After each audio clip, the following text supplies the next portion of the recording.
planted the rose Dreamweaver in 1998, intending to build an arbor for it that same year. Well, I put the cart before the horse, and the arbor never came to be. However, the rose plays tangle with Clematis Hagley Hybrid and an unnamed variegated lacecap hydrangea in the corner of the house.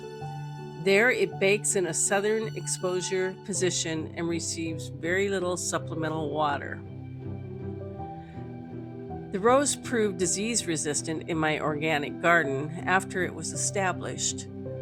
It's a beautiful climbing rose I recommend for any Northwest garden, organic or otherwise. And now for the clematis. Raised and named by Percy Picton at Hagley Hall in England, Clematis Hagley Hybrid was introduced by Fitz Clematis Nursery in 1956. So, because it grows in full sun, the clematis flowers do fade quickly. The flowers would hold up better and longer in partial shade, with early morning sun and late morning to afternoon shade.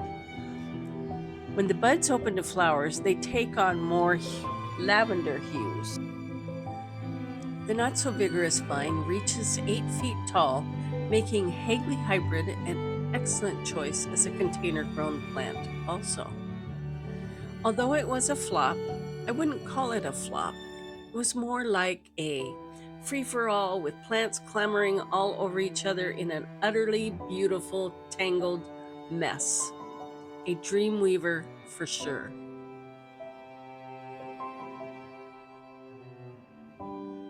Many people are going through hard times, so my goal is to bring you a beautiful flower gift in this series, with a little information and a reminder to breathe.